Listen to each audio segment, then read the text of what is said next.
La pesadilla del doctor. Nací en una pequeña municipalidad de Nueva Inglaterra que contaba alrededor de 70.000 almas. Recuerdo que el nivel moral en ese lugar era muy superior a la media. No se vendían ni cerveza ni licores en sus alrededores, salvo en la tienda del Estado, donde era posible comprarlos siempre y cuando se pudiera comprobar que había una verdadera necesidad. Si el cliente no podía comprobar tal necesidad, debía regresarse con las manos vacías, privado de aquello que, más tarde en mi vida, llegué a considerar como la gran panacea para todos los males humanos. Aquellos que recibían el embarque de licor desde Boston o desde Nueva York eran mal vistos por la mayor parte de los buenos ciudadanos del lugar. En nuestra ciudad, las iglesias y las escuelas eran muy numerosas. Fue ahí donde comencé mi formación escolar. Mi padre ejercía una profesión en la cual era reconocido, y tanto él como mi madre consagraban mucho de su tiempo a las actividades parroquiales. Mis dos padres tenían una inteligencia superior a la media. Desafortunadamente para mí, fui hijo único, lo que quizás generó en mí el egoísmo, el cual jugó un papel tan importante en la aparición de mi alcoholismo. Desde mi infancia hasta el final de mis estudios secundarios, fui más o menos obligado a ir a la iglesia. Debía asistir a la escuela de catequismo y a los servicios religiosos nocturnos, participar los lunes en la comunidad de obras cristianas y a veces ir también a las reuniones de oración de los miércoles por la noche. Esto hizo que tomara la resolución de no volver a poner nunca los pies en una iglesia, apenas me liberase de la autoridad de mis progenitores. Mantuve mi resolución durante los 40 años siguientes, salvo cuando las circunstancias me dejaban creer que no era sabio no ir. Después de la escuela secundaria pasé 4 años en una de las mejores universidades del país. Allí, la cerveza parecía ser una de las más grandes actividades fuera de las aulas. Casi todo el mundo parecía que bebía. Comencé a beber más y me divertía enormemente, sin tener problemas de salud o de dinero. Al día siguiente de una parranda daba la impresión de ponerme en forma más rápido que mis compañeros que tenían la desgracia, o la fortuna, de despertarse con náuseas. Nunca tuve un dolor de cabeza y eso me induce a creer que fui alcohólico casi desde el inicio. Toda mi vida parecía consistir en hacer únicamente lo que yo tenía ganas de hacer, sin considerar los derechos, los deseos o los privilegios de los demás. Esta actitud se acentuó con el paso de los años. A los ojos de mis compañeros de bebida, obtuve mi diploma en grado de examen cum laude, mas no a los ojos del rector de la facultad. Durante los 3 años que siguieron viajé entre Boston, Chicago y Montreal, trabajando para una importante compañía manufacturera. Vendía material ferroviario, motores de gas de toda clase y muchos otros artículos de maquinaria pesada. Durante esos años bebí cuanto me permitía mi bolsillo, sin demasiados problemas, aun cuando ya comenzaba a tener temblores durante las mañanas. No perdí más que un mediodía de trabajo en esos 3 años. Mi próxima decisión fue emprender estudios de medicina. Me inscribí entonces en una de las más grandes universidades del país. Allí comencé a beber con más ahínco del que había demostrado antes. Por mi capacidad de beber enormes cantidades de cerveza, fui electo miembro de una sociedad de bebedores y rápidamente me convertí en uno de los líderes del grupo. Más de una mañana, camino del aula, decidí a regresar a casa pese a estar preparado, espantado con la idea de que mis temblores llamaran la atención si me pedían participar en clase. Las cosas fueron de mal en peor hasta la primavera de mi segundo año. Después de un largo periodo de bebida me dije que podría terminar mis estudios. Empecé a hacer maletas para irme hacia el sur y a pasar ahí un mes en un gran finca de un amigo. Cuando comencé a ver más claro, me dije que mi decisión de abandonar mis estudios había sido muy tonta y que era mejor regresar. Al volver a la universidad descubrí que la facultad tenía un punto de vista diferente al mío. Después de muchas discusiones se me permitió presentarme a los exámenes, que pasé aceptablemente. Mas los miembros de la dirección estaban disgustados y me dijeron que la pasarían bien sin mi presencia. Después de muchas y penosas discusiones, Finalmente me dieron el certificado que demostraba que había pasado los exámenes y emigré a una de las otras principales universidades del país, donde entré en aquel otoño como junior a tercer año. En esta nueva universidad bebía aún más que antes, hasta que mis compañeros de la casa donde yo vivía juzgaron imperioso hacer venir a mi padre. Este hizo un largo viaje, mas fue en vano que él intentara corregirme. Su intervención tuvo poco éxito, ya que seguí bebiendo, consumía aún más bebidas fuertes que antes. Exactamente antes de los exámenes de mi último año me lancé a un parranda particularmente grave. En cuanto llegué al salón de exámenes, mi mano temblaba tanto que era incapaz de asir el lápiz. Entregué 3 hojas en blanco. De inmediato se me pidió ir a la dirección y el resultado fue que debía volver a hacer 2 semestres y permanecer absolutamente sobrio, si es que quería graduarme. Lo hice y me comporté de tal modo que pude satisfacer a la facultad tanto en conducta como en estudios. Me comporté tan bien en ese tiempo que pude conseguir un puesto muy codiciado como interno en una ciudad del oeste. Durante los 2 años que pasé ahí tuve tanto trabajo que casi no abandoné el hospital. No podía meterme en problemas. Después de estos 2 años de internado, abrí un consultorio en el centro de la ciudad. Tenía algo de dinero, mucho tiempo libre y graves problemas en el estómago. Pronto descubrí que algunas copas atenuaban mis dolores gástricos, por lo menos durante algunas horas, así, no tuve problema para regresar a mi consumo excesivo de otros tiempos. Comencé entonces a tener graves problemas de salud. Con la esperanza de encontrar algún alivio a mis males, ingresé por mí mismo cuando menos una docena de veces en uno de los sanatorios locales. Me encontraba ahora entre Escila y Caridis, porque si no bebía, el estómago me torturaba y si bebía eran los nervios que me torturaban. Después de estos 3 años de tormento, ingresé al hospital donde ellos trataron de ayudarme, pero yo lograba que mis amigos me contrabandearan alcohol hasta ahí, o bien, yo lo robaba dentro del establecimiento, mi estado se agravaba rápidamente. Finalmente, mi padre hizo que me visitara un médico de mi ciudad natal, el que hizo que me regresara a casa. Estuve en cama cerca de 2 meses antes de poder salir. Estuve ahí aún unos meses antes de retomar mi práctica médica. Creo haberme espantado terriblemente de aquello que me había acaecido, o de las advertencias del médico, o ambas cosas. El caso es que no toqué más una copa hasta la época en que entró en vigor la prohibición. Cuando fue votada la prohibición, me sentí seguro. Sabía que todos comprarían unas pocas botellas o algunas cajas de licor, según sus recursos, y que todo aquello sería consumido muy pronto. Así no podía entonces hacerme mucho daño si bebía un poco. En ese momento, yo no sabía que el gobierno permitía a los médicos procurarse alcohol en cantidad casi ilimitada. Jamás había oído hablar de los traficantes de alcohol que muy pronto hicieron su aparición.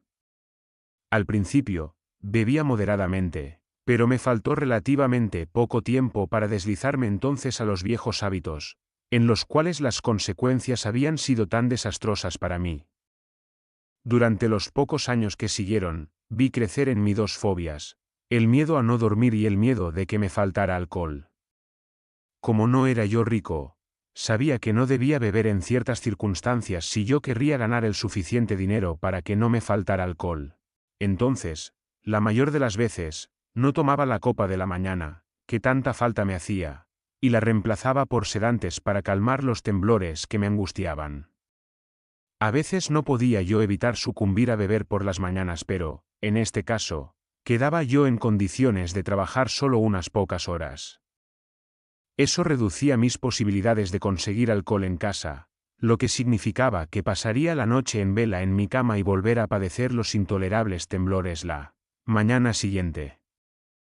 Durante los 15 años que siguieron, tuve el buen sentido de no asistir al hospital después de haber bebido y no recibía más que raramente a pacientes en mi consultorio, si es que ya había bebido alcohol.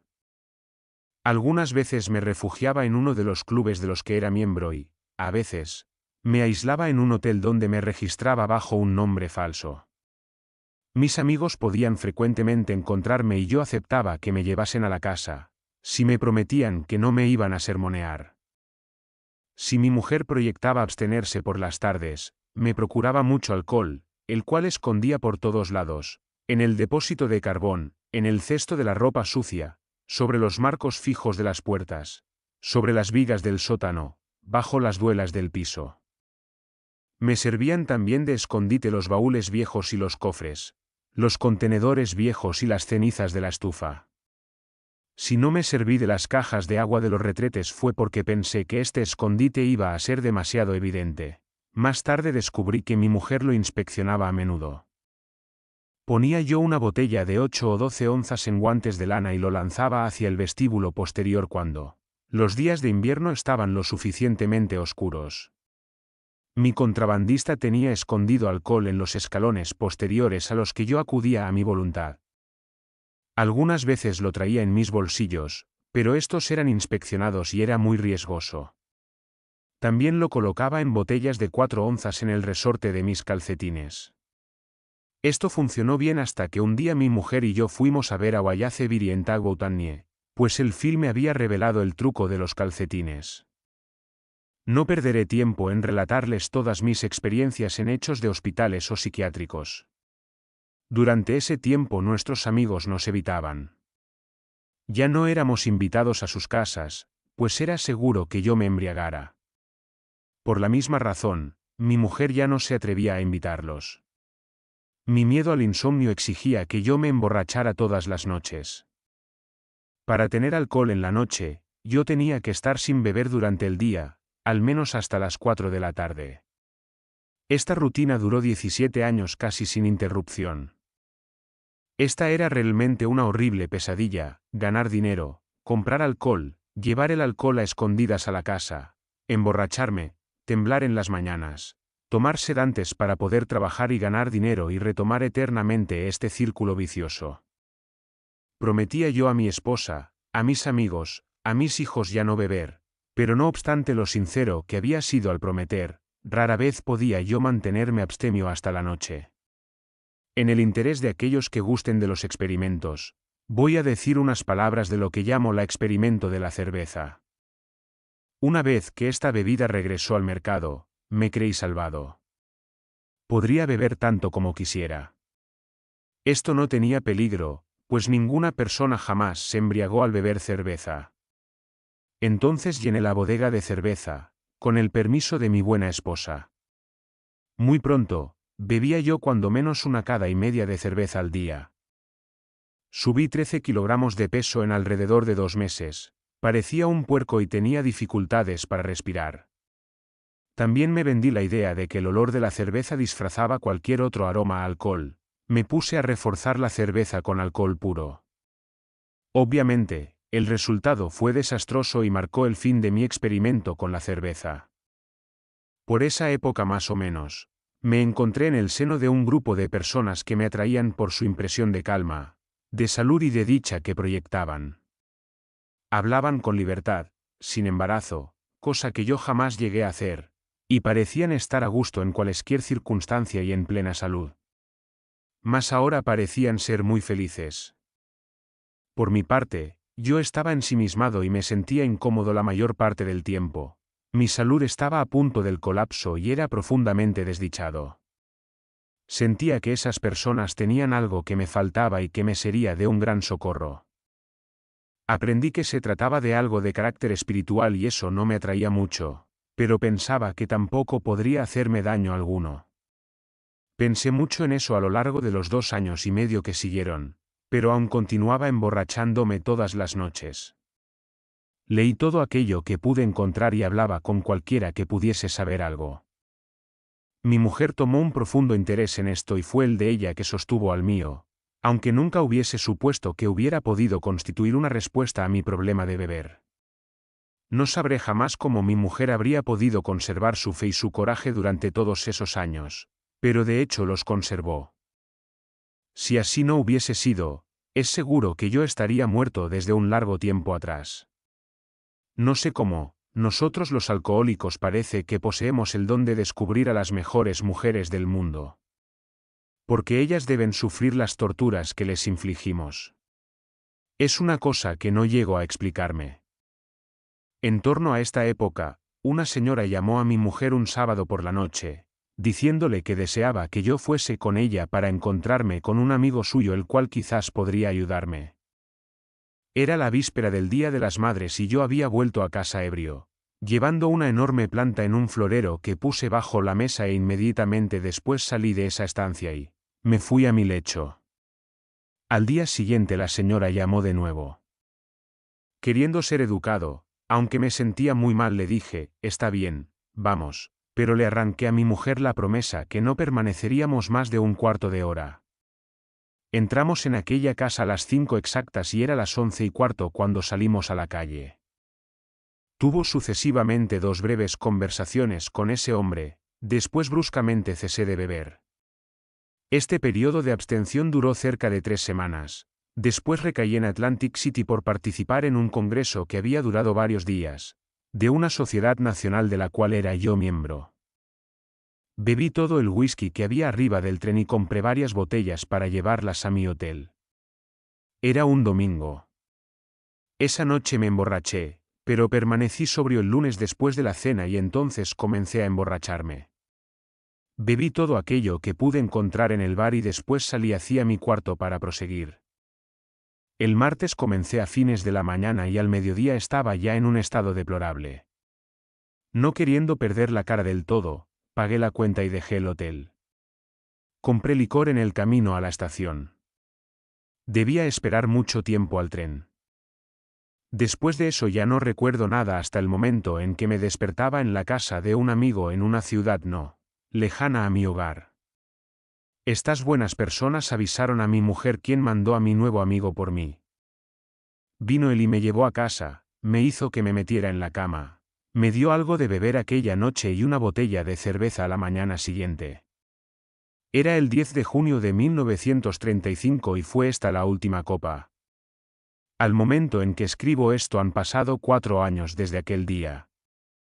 La pregunta que naturalmente podía surgir en vuestra mente es esta: ¿qué diferencia está tras aquello que ese hombre dijo o hizo y aquello que otros os habían dicho o hecho?